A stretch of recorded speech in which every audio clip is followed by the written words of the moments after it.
What's up, guys? We're back with a full slate of MLB action here on Wednesday, July 23rd. We're going to give out plays on every MLB game on the slate. I'll give you my favorite underdog pick of the day and my massive lock, my pick that regardless of price, I think is the highest chance of cashing today. Slam that like button and subscribe to the channel if you want to keep seeing these videos every single day, and let us know what you're thinking in the comments. I personally answer every comment every day. Check the pinned comment throughout the day to see our favorite picks, and it pays to check back a couple of times per day to see if there are any changes with injury news coming out and starters being confirmed. Yesterday, guys, we still have a few games live at time of recording here. We did cash the Marlins at minus 115 to get our day started right. That was a 4-3 win behind a very good start there from Cabrera. The bullpen giving up 2 runs there in the top of the ninth was pretty sketchy, but we do eventually come away with a win. We had the Reds at minus 140. Unfortunately, Cincinnati doesn't show up again and somehow lose 6-1 despite out hitting the Nationals 10-7. So that's a pretty annoying way to lose there. Now, we had Toronto at minus 130, another tough loss, a 5-4 loss there, giving up a run in the top of the ninth to not get into extras as the home team. That is a rough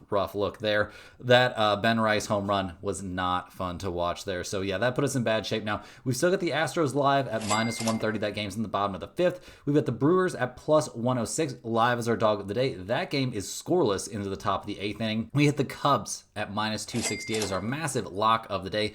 Shut out 6-0 win there for the Cubs. Just for the record, the Rangers, who were the other possible lock of the day, cashed as well. And if you took both of these teams at minus 1.5, that also came through. So lock of the day is now 59-22 since its inception. That's some pretty good value, guys. I'm not going to lie. So let's go ahead and dive right in. We've got a huge slate to cover here on a pretty busy Wednesday. And first up, we're looking at the Cincinnati Reds going on the road to take on the Washington Nationals. The Reds come into this game fresh off that annoying loss. They've now lost 3 straight, including 2 in a row to the Nationals. They're going to hand the ball here to Nick Lodolo, who's 7-6 on the year, a 3.33 ERA. His last start, 7 innings, 4 hits, 2 earned runs allowed at the Mets in an 8-4 win. The Reds are 4-1 over his last 5 starts. He's been very good over those outings. Really not a lot to complain about right now about Nick Lodolo. Now, we'll see what he does against the Nationals. I mean, he faced them back in a very early May and got absolutely shelled, and it was eventually an 11-6 loss. So we'll see if he can turn things around against that opponent, but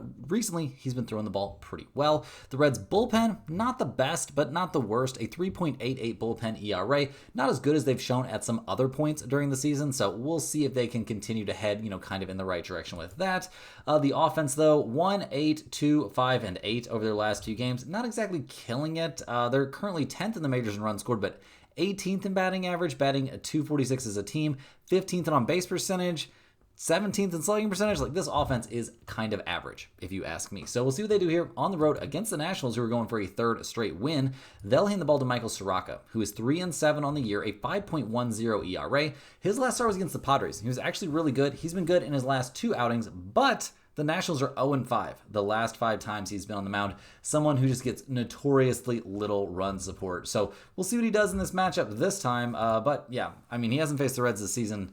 He just doesn't get a lot of run support. So we'll see if Soroka looks good. He also has had his struggles this year, don't get me wrong. The Nationals bullpen's been the worst bullpen in the majors over the course of the year, a 5.71 bullpen ERA. The offense hasn't been anything special this season, but they have scored 14 runs over the first 2 games of this series. That's not exactly a bad look. So definitely swinging some relatively hot bats coming into this game. Now, looking at the numbers, the Reds are minus 140. The Nationals are plus 120. We've got a total of 8.5.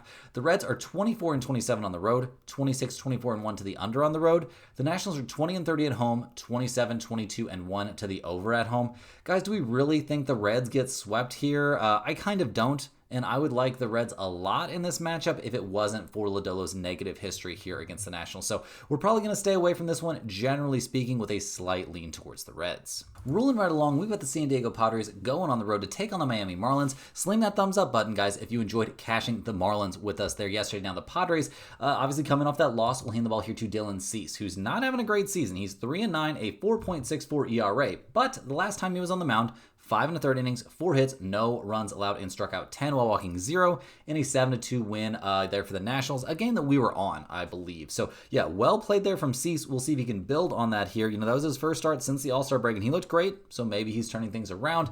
The Padres' bullpen's been excellent all year long. We are not worried about them. Probably the best bullpen in the majors right now. The offense, though, 3-2, 8-2, 7-1 over their last few games. This is not a good team at the plate. They're 25th in runs scored. They are 25th in slugging percentage.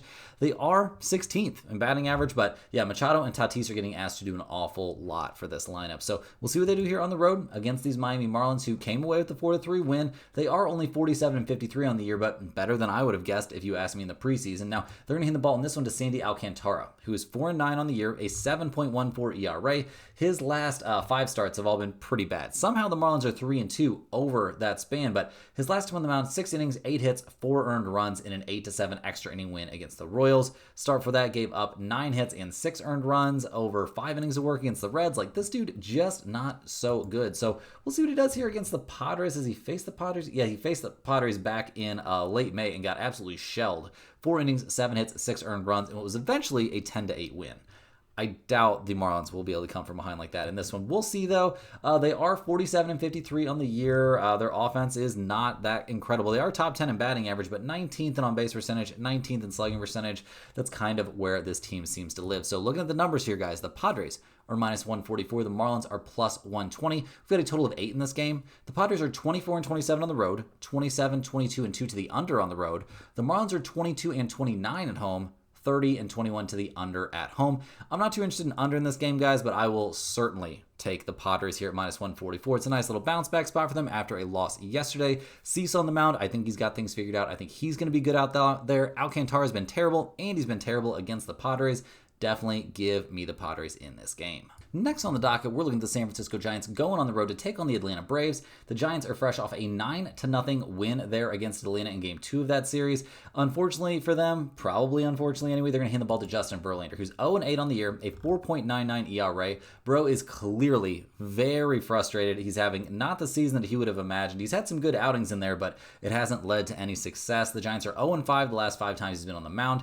His last time out, he got tossed, and the ump really did not have to roast him like that. That was pretty brutal. So we'll see if Verlander can bounce back. We'll see if the Giants bullpen can continue to be good. A 3.17 bullpen ERA. They've been one of the best 2 bullpens in the majors all year long.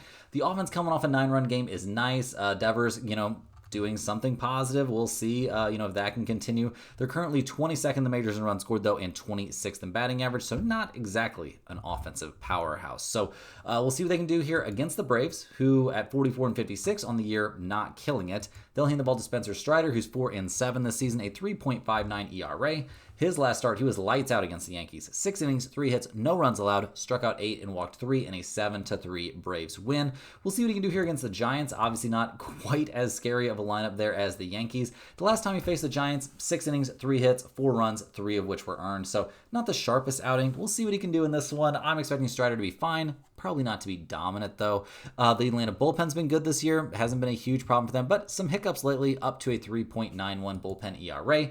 The offense coming off getting shut out probably doesn't feel great. They've scored 0, 9, 2, 9, 7, and 4 over their last few games, which is honestly pretty hot hitting for a team that's 21st in the majors in runs scored and 20th in batting average. So looking at the numbers here, guys, the Giants are big underdogs at +145. The Braves are -172. We've got a total of 8.5. The Giants are 24-29 on the road, 27-23-3 to the over on the road. Atlanta is 26-24 at home, 29-18-3 to the under at home. I don't hate under 8.5 in this spot. I don't think that's terrible. We've got 2 pretty decent bullpens, at least 1 decent starter, and Verlander, you never know, he could go out there and be good. So under seems alive.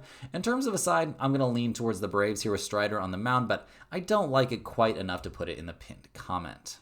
Hey guys, hopping in here with a quick shout out to the sponsor of today and every day's video, and that is StumpTheSpread.com. Click the link in the description to go over there and see the top confidence picks from our entire team of experienced cappers. Right now, our premium members are getting daily MLB and UFC picks, with NFL and college football coming up before you know it. Major League Baseball has been our most profitable sport the last several years in a row and has had a great 2025 season so far.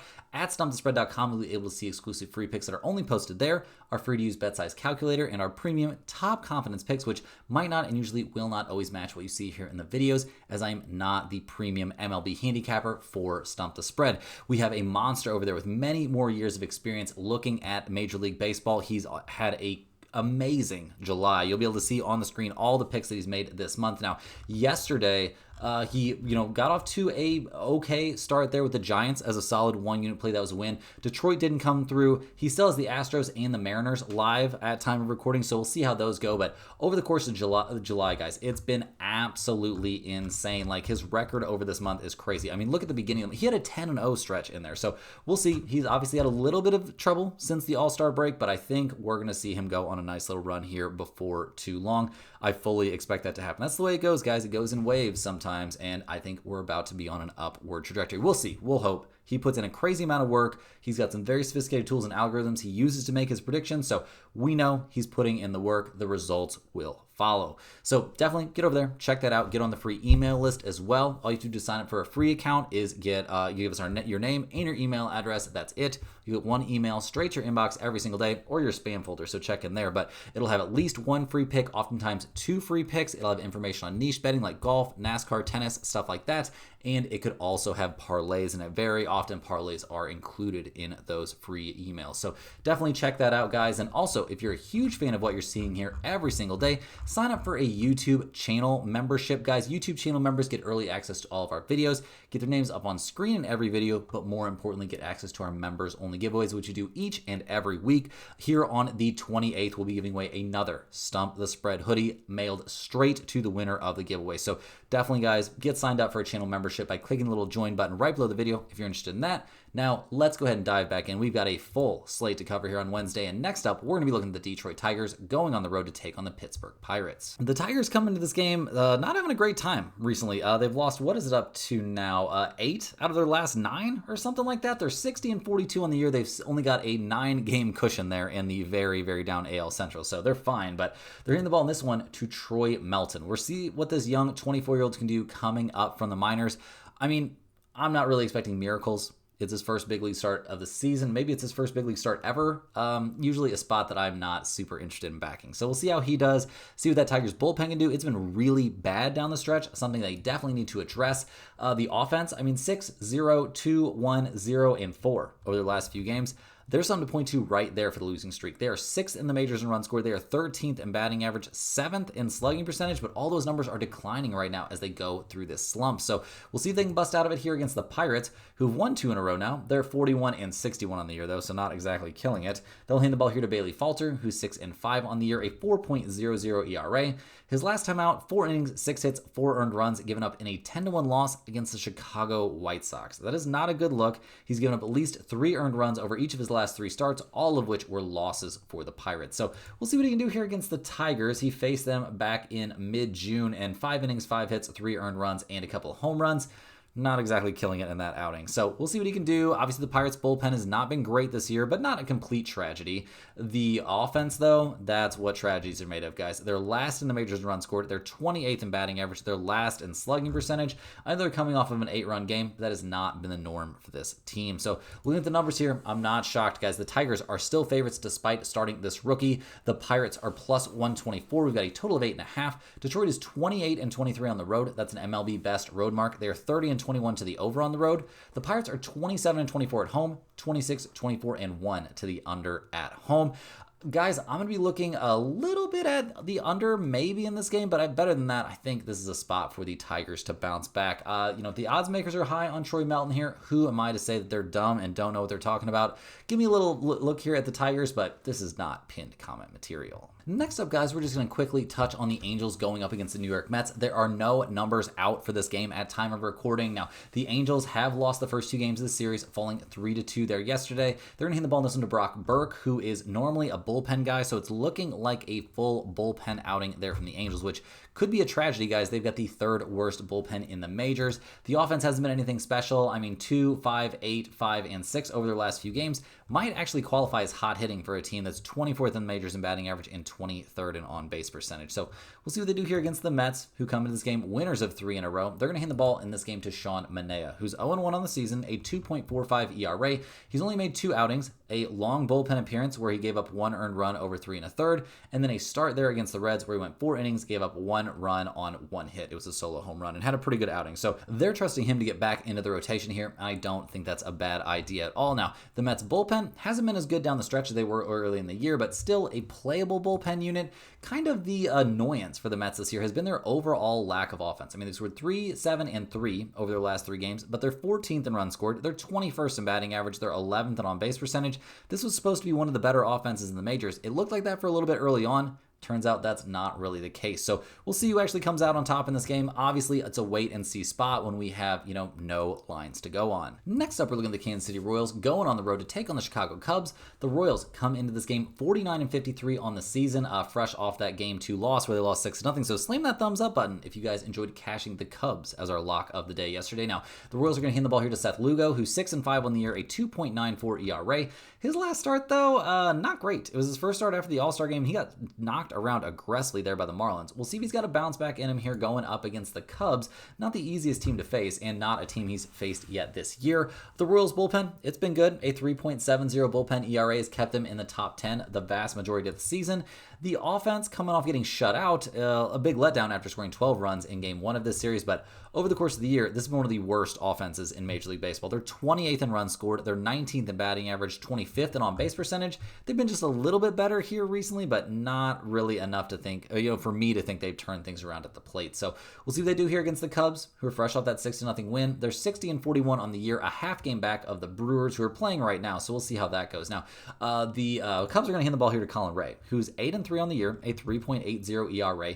He's been throwing the ball great. Didn't miss a beat there through the All-Star break. Had a 7-inning, 1-run appearance there against the Twins. Then had the All-Star break and then shut down the Red Sox. 5 innings, 4 hits, 1 earned run, and a 4-1 win there. The Cubs are 4-0 over his last 4 starts. All signs pointing to Colin Ray here playing pretty freaking well. He hasn't faced the Royals this season, so no information on this head-to-head matchup, but I'm expecting him to be good. I'm expecting that Cubs bullpen to continue to be good. It has not been a problem this year. And the offense, maybe it's back online, guys, putting up 6 runs. Over the course of the year, they're 2nd in the majors in runs scored. They're 4th in batting average, 2nd in slugging percentage.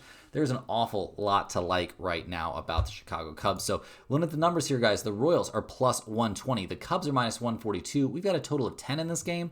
The Royals are 25-26 on the road, 28-22-1 to the under on the road. The Cubs are 32-16 at home, 25-20-3 to the over at home. I'm a little bit worried about going up against Seth Lugo, but I think he's been looking less than stellar coming off the All-Star break here, so I'm definitely going to be leaning towards the Cubs here. It's a little bit expensive of a price, so we'll see if it makes it into the pinned comment, but the Cubs have been by far the better team this season, and I don't see a lot of reason here to be fading Colin Ray. Next on the docket here, guys, we've got the St. Louis Cardinals going on the road to take on the Colorado Rockies. The Cardinals took the 8-4 loss there at Colorado in Game 2 of this series. So shout out to whoever. There was at least one person down in the comments that was talking about taking the Rockies today. Good call by you. They do come away with the win. Now, here in Game 3, the Cardinals are going to hand the ball to Andre Palante, who is 5-6 this season, a 4.71 ERA. His last 2 starts, he's gotten absolutely dismantled. Got shelled by the Nationals, then shelled by the Diamondbacks. The Cardinals are 0-4 over his last 4 starts. In all honesty, the first 2 starts there, he was great. So we'll see what he looks like here on the road against the Rockies. I don't believe he's faced Colorado this season, so we'll see how that goes, but he has not been throwing the ball great. A young pitcher fading down the stretch this season does not really shock me too much. Now, the Cardinals' bullpen's been solid this year, at least in, the back half. They've been much, much better, but the offense has fallen off drastically, which was kind of predictable. It felt like the whole first half of the season they were wildly overachieving, and turns out that was true. They're down to 12th in the majors in runs scored, 18th in slugging percentage. They're still top 10 in batting average, but this team is not hitting the ball anything like what they were doing in the early going this year. So we'll see what they do here on the road against the Rockies. You would think that would be a team they could hit the ball against. The Rockies, obviously coming off that win, has to feel nice. Every once in a while when you get a win as the worst team in baseball, it's got to be a big relief. Now, they'll hand the ball here to Kyle Freeland, who's only 2-10 on the season, a 5.19 ERA, but his last start was very good. He shut down the Twins over 6 innings, giving up only 1 earned run.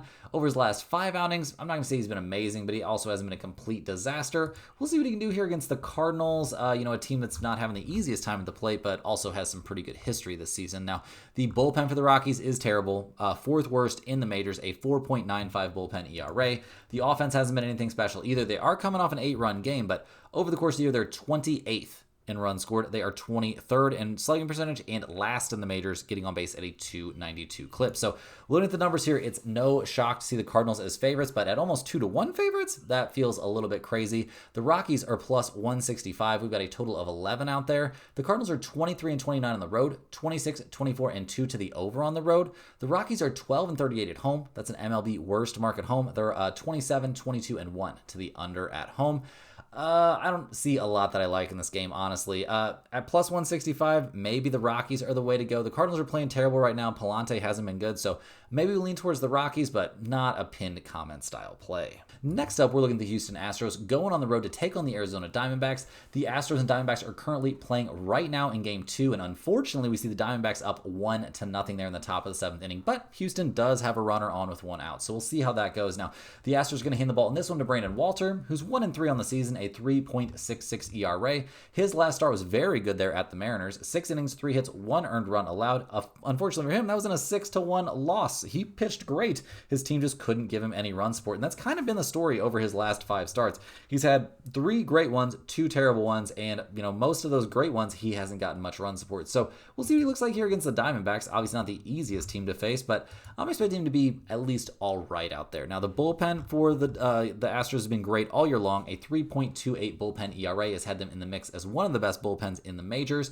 The offense, though, they're coming off scoring 11 and 6 runs respectively, but they've scored 0 through the first 7 so far. In their current game, they're 2nd in batting average, 14th in runs scored, 10th in on-base percentage. You just feel like this team should be able to put up some more runs. So we'll see what they do here on the road against the Diamondbacks in Game 3. The Diamondbacks will hand the ball here to Brandon Pfaadt, who is 10-6 on the year, a 4.82 ERA. He's coming off probably his best start of the year. 7 innings, 4 hits, no runs allowed, no walks, and struck out 6 in a 7-3 win there against the Cardinals.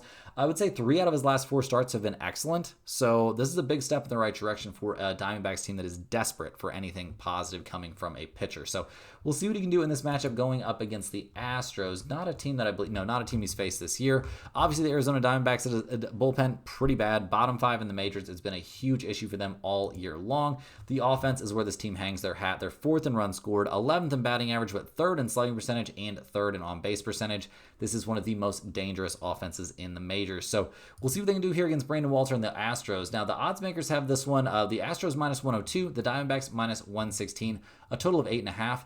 Houston, 25-23 on the road, 22-21-5 to the under on the road. Arizona is a 500 home team. They're 26-22-4 to the over at home. I'm not showing a lot of value on this game, if I'm being honest. It's a little bit tough to figure out. I'm going to lean just slightly towards the Diamondbacks, thinking that Pfaadt will have another decent appearance and maybe the offense will show up, but this one is not a pinned comment play. Rapid fire through these games, we're looking at the Milwaukee Brewers going on the road to take on the Seattle Mariners. Now, the Brewers and Mariners are playing right now, guys. They're in the top of the 7th inning, and somehow Milwaukee is also now down 1-0. They do have a runner on with 1 out, so we've got a chance still, don't get me wrong, but the Brewers really trying to keep this winning streak going. Going into their game, they had an 11-game winning streak, and they've taken over the top spot in the NL Central. They're going to hand the ball to Quinn Priester here in what it will be Game 3 of this series. He's been great this year. 8-2, a 3.33 ERA. He shut out the Dodgers his last time on the mound. 6 innings, 3 hits, no runs allowed, no walks, and struck out 10 in a 2-0 win. We see the Brewers are 5-0 over his last 5 starts. We'll see what he can do here against the Mariners, but I'm expecting him to go out there and be very good because that's what he does on a, not daily basis, but, every 5 days. So we'll see what Priester looks like. I'm expecting him to be good. The Brewers bullpen has been showing signs of improvement as well. A 3.94 bullpen ERA, though, leaves plenty of room for that improvement to happen. The offense has been very good also. They're currently threatening. They got runners on 1st and 2nd now, but they've scored 6, 6, 8, 2, 8, and 6 over their last few games. Yelich has hit the ball well this year. They're 7th in the majors in runs scored, 12th in batting average, and 7th in on-base percentage. Not a ton of power numbers, but they are pretty good out there at the plate. So we'll see what they do against the Mariners. The Mariners come into this game 53-47 on the year. A lot of work for them to do there in the AL West. They're going to hand the ball in this game to Luis Castillo, who's been good this year. 7-5, a 3.21 ERA. His last start, 6 2/3 innings, 3 hits, no runs allowed in a 6-1 win against the Astros. We see the Mariners are also 6-0 over his last 6 starts, and he's been very, very good. So we'll see what he looks like here against the Milwaukee Brewers. I'm expecting him to be good. No major shock there. The bullpen for Seattle has also been very solid, a 3.88 bullpen ERA, actually a little bit worse than we've seen it at some other points this year, but we'll see if they can get that figured out. The offense has been a huge step in the right direction for them. Now, coming into this game, they're swinging some pretty cold bats, 3-0-1 so far in their current game. So, yeah, not hitting the ball great. They're ninth in the majors in runs scored, though, sixth in on-base percentage, numbers that Mariners fans would have killed for a season ago. So, looking at the numbers for this game, guys, the Brewers are plus 115, the Mariners are minus 135. We've got a total of 7.5. Milwaukee is 27-23 on the road, 26-22-2 to the under on the road. Seattle is 27-23 at home, 24-22-4 to the over at home.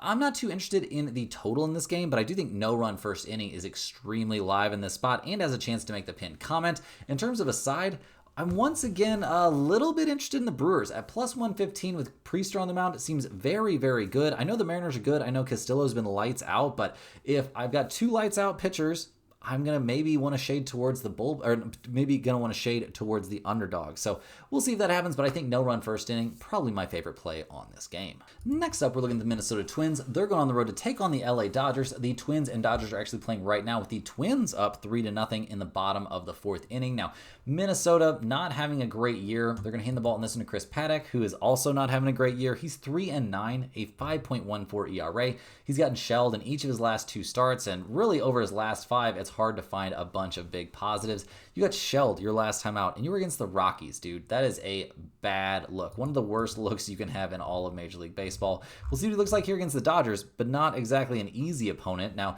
the bullpen for the Twins, also, it's had some good moments this season, but a 4.18 bullpen ERA right now, not exactly wowing me, and the offense has not been great either. The whole year, it's been kind of a struggle. They've been right there around 20th in the majors in most major categories. They're 20th in runs scored, 21st in on-base percentage. Like, this just isn't a team that's a top two-thirds of the majors team at the plate. They're kind of where they belong. So we'll see what they do here on the road against the Dodgers, a pretty scary team to face, and also the Dodgers have now tied it up at 3 apiece, just like that. They're going to hand the ball in this game to Tyler Glasnow, who's 1-1, a 3.10 ERA. His last start, he looked very good, and it's got to be such a huge relief for the Dodgers to have a starter out there looking good. Besides, dudes that are super old, Glasnow, 6 innings, 4 hits, 1 earned run against the Brewers his last time out. Now, it was a 2-0 loss, but he threw the ball great. Obviously, the Dodgers bullpen is a big concern. A 4.35 bullpen ERA needs to be addressed. The offense is the best offense in the majors. They're first in runs scored. They're fourth in on-base percentage. They're fourth in slugging percentage.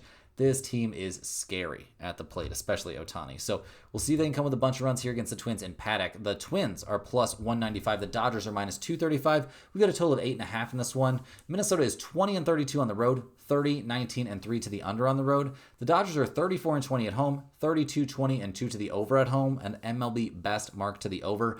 Guys, I'm looking at the Dodgers here at minus 235 as a very big potential lock of the day spot. I think they're going to comfortably win this game against the Twins. I don't expect anything good from Paddock. I do always worry about that Dodgers bullpen, so, keep that in mind when playing this game if you want to, but I definitely think the Dodgers are the side you want to be on, and even at a pretty expensive price, I think they're a lock of the day worthy. Rolling right along here, guys, we've got the Baltimore Orioles going on the road to take on the Cleveland Guardians. The Orioles at 44-56 on the year. Seems like they're kind of letting go of the rope on this season. They're going to hand the ball to Charlie Morton.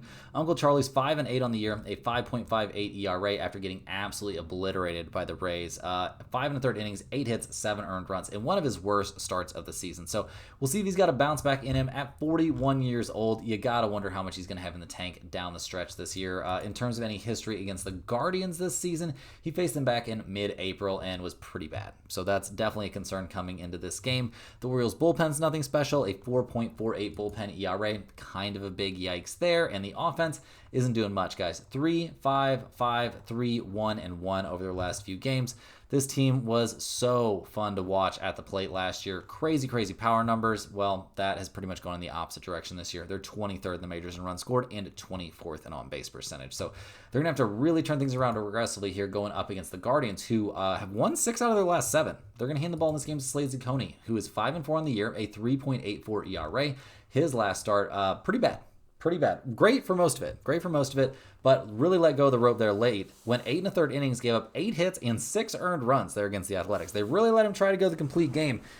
he didn't seem to have it there at the very, very end. So I doubt they'll let him have quite as long of a leash in this one. I do worry a little bit about arm fatigue here, but I think Cecconi's going to be okay. He hasn't pitched that much this season. Like, his year didn't even start until mid-May. So we'll see what we'll do here against the Orioles. I think he's going to be just fine. The Cleveland bullpen, I also think is going to be just fine. A 3.78 bullpen ERA, while nothing incredible, is also pretty playable. Now, the offense has been a problem, but they're swinging some pretty hot bats coming into this game. 6, 10, 8, 2, 8, 6, and 6 over the last few. Jose Ramirez killing it right now. They are up 226 in the majors in runs scored. They're still 29th in batting average, but this team is swinging some pretty hot bats coming into this game against a pitcher they have positive history against. So looking at the numbers, the Orioles are plus 110. The Guardians are minus 130. We've got a total of 8.5.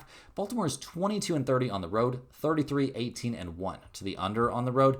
Cleveland 23-24 at home, and a 500 over-under team at home. Guys, with Cecconi on the mound and Charlie Morton facing them, I think this is a good spot to be in the Guardians at minus 130. I think they're in excellent shape to win this game straight up against Uncle Charlie and a bad bullpen. So yeah, definitely going to be on the Guardians today. Rolling along here, guys, we're looking at the Boston Red Sox going on the road to take on the Philadelphia Phillies in a game that's going to be on ESPN. Now, the Red Sox have lost 4 out of their last 5. They're going to hand the ball in this one to Lucas Giolito, who's 6-2 on the year, a 3.59 ERA. His last start, not his best. Stumbled right out of the gate coming off the All-Star break. Now, he did have to face the Cubs, not the easiest team to face. He gave up 4 earned runs over 5 1/3. In a 4-1 loss. So we'll see if he can bounce back here going up against the Phillies, a team that I would normally say is very scary to face, but that might not be true at the moment. Now, the Red Sox bullpen's been excellent this year, a 3.38 bullpen ERA, very, very good.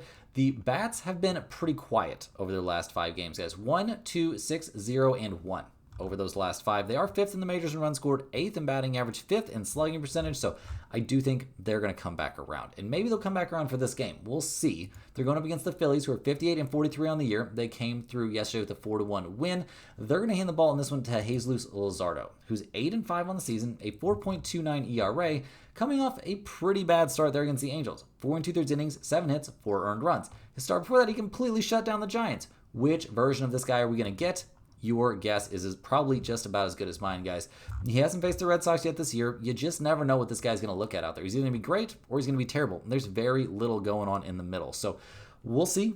I am worried about him. As always, the Phillies bullpen, I'll always be worried about. A 4.25 bullpen ERA is a big problem. The offense, 4, 3, 2, 9, 5, and 2 over their last few. Definitely not killing it. They're down to 12th in the majors in runs scored. They're 14th in slugging percentage. This team not looking nearly as dangerous as at the plate as they should. So looking at the numbers for this game, the Red Sox are plus 130. The Phillies are minus 155. Got a total of 8.5.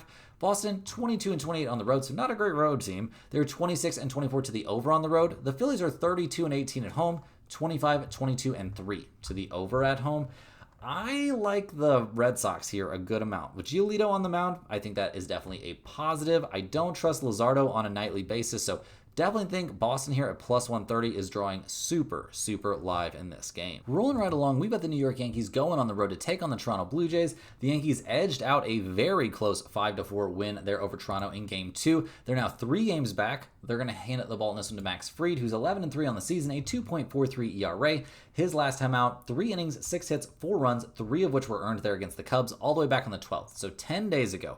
They're really, really hoping it's arm fatigue, guys, because his last 3 starts have been pretty bad, including a 6-inning, 3-hit, 4 earned run appearance where he gave up a couple home runs and a 12-5 loss there in Toronto. So reason to be worried about Max Fried right now. Tons of reason to be worried about the Yankees bullpen as well. An ERA now up over 4. The offense, 5-1, 4, 12, 3, and 1 over the last few. I mean, that 12 spot in there looks great, but they're in their 3rd in the majors in runs scored and 5th in batting average, but I don't know how scared Toronto really is of those Yankees bats. So we'll see what they do here against the Blue Jays, who come into this game obviously with a 3-game lead there, like we were talking about in the AL East. They're going to hand the ball to Chris Bassett, who's 10-4 on the year, a 3.89 ERA. His last start, 6 1/3 innings, 10 hits, but no runs allowed. Struck out 5 and walked 0 against the Giants. The last time he faced the Yankees, he was in some trouble in that game too. 5 2/3 innings, 8 hits, 3 earned runs, walked 3 and struck out 9. So didn't really have his best control, but walking a few people against the Yankees is not a bad thing. So we'll see what Bassett can do. I'm generally expecting him to be fine. The Toronto bullpen has been excellent this year, a 3.52 bullpen ERA. The offense has been churning out runs, 4, 4, 8, 6, 4, 3, 3, and 7 over their last few games. They are 11th in the majors in runs scored. They're first in the majors, batting .260 as a team. They're 12th in slugging percentage. They are second in the majors in on-base percentage. This is a dangerous offense, guys. There's no way around it. And looking at the numbers here, I'm a little bit surprised. The Yankees are minus 135. The Blue Jays are plus 115. At home, we've got a total of 8.5. The Yankees are 25 and 26 on the road. They're basically a 500 over/under team on the road. Toronto is 36 and 16 at home. They are 31, 20 and 1 to the over at home. I'm not taking over 8.5 with these two guys on the mound. I'll definitely take the Blue Jays at plus 115. It's got a really good chance to be our dog of the day or to just be in the pin comment in general. They barely lost there yesterday, a game that was going to go into extras. And when you're the home team in extra innings, you're probably going to win. I mean, I think Toronto is very, very live to win this one. And at plus 115, seems like a no-brainer. Rounding into the home stretch, we're looking at the Chicago White Sox going on the road to take on the Tampa Bay Rays. The White Sox took the very close 4-3 loss there yesterday against Tampa Bay, but at 36 and 66 on the year, it's not like they have a ton to play for. They're going to hand the ball in this one to Jonathan Cannon, who's 4-7 on the year, a 4.18 ERA. His last time out, he shut down the Pirates, and over his last 4 starts, first of all, the White Sox are 4-0, but he's been very good over that span. So we'll see if he can keep things rolling here. He is going up against a Rays team that can hit the ball pretty well. So we'll see how that goes.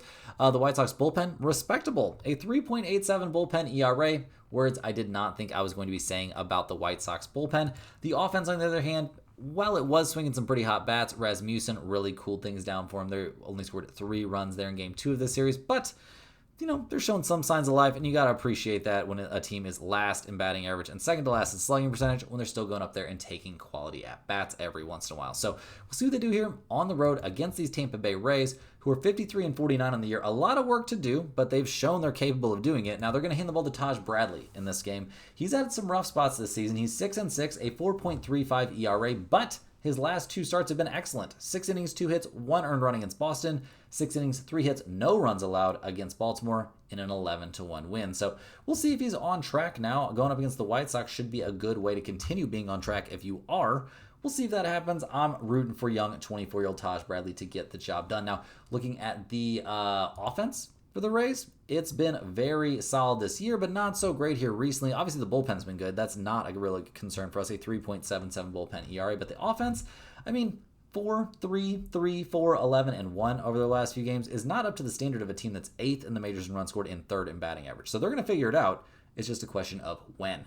Looking at the numbers here, the White Sox are plus 170. The Rays are minus 205. We've got a total of 9 out there. The White Sox are 15 and 36 on the road, 31, 18, and 2 to the under on the road. Tampa Bay is 30 and 27 at home, 31, 23, and 3 to the under at home. I think this is a very good game to look at under 9. I don't think we're going to see a crazy amount of offense. I'm expecting both starters to be good. I'm expecting both bullpens to be pretty decent because they both are. Neither offense is really killing it right now. I think under 9 is extremely live in this spot. Last but not least here, guys, we're looking at the Sacramento Athletics going on the road to take on the Texas Rangers. The Athletics, 42 and 61 on the year. They've lost the first 2 games of this series pretty convincingly. So, slam that like button if you sided with my lean on the Rangers there yesterday. They win that game 62. It wasn't in the pinned comment, but still, we were on the Rangers, and it felt pretty good. Now, the Athletics are going to hand the ball to J.P. Sears, who's 7-8 this season, a 5.13 ERA.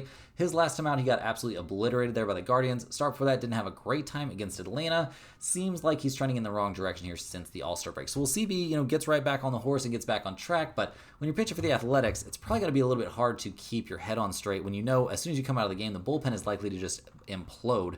A 5.50 bullpen ERA, not great.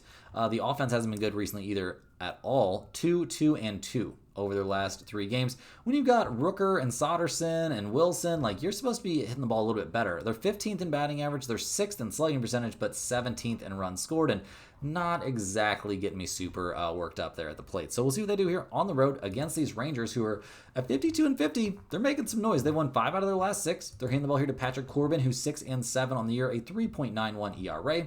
His last start, 5-2 those innings, 3 hits, no runs allowed there at the Tigers in a 2-0 Rangers win. The Rangers are 3-0 over his last 3 starts, and he hasn't given up more than 2 earned runs in either or any of those 3 outings. Going up against the Athletics here, a team that he faced twice back in April and was great against against both times. So big ups here to Patrick Corbin and the Rangers bullpen, which has been excellent down the stretch. A 3.27 bullpen ERA. They're putting themselves in conversation as maybe the best bullpen in all of Major League Baseball. What's generally held this team back this season has been their lack of offense, but 6, 7, 1, 4, 2, and 5 over their last few games is pretty respectable. They're 23rd in the majors in runs scored and 28th in on-base percentage, so let's not overreact too much, but this team is looking much better at the plate here down the stretch than they were in the early going. So looking at the numbers, guys, the Athletics are plus 150. The Rangers are minus 178. We've got a total of 8 in this game. The Athletics are 22 and 29 on the road, 26, 20, and 5 to the over on the road. The Rangers are 29 and 20 at home. They're also 34 and 15 to the under at home. That's an MLB best to the under. I won't be taking the under in this one, but I do think this is a good spot to be on the Rangers. Minus 178, maybe not my favorite price ever, but Corbin with good history against them, even if it was a long time ago, is a big sample size. I think he goes out and gets the job done here once again. Guys, that's all the games we have out there for today. Hit that like button for good luck on all of your bets and subscribe to the channel if you're new. Let me know in the comments any questions you have on today's slate. I appreciate everyone watching this video. Click the link in the description to check out StumpTheSpread.com. Get over there and see all the free picks that are exclusively posted over there. See the get on the free email newsletter list, and especially check out the premium top confidence picks. A ton of work goes into those every single day, guys. There's some of the best value out there. Everybody, I really appreciate you watching these videos. We'll be right back here, same time, same place tomorrow for more sports betting action.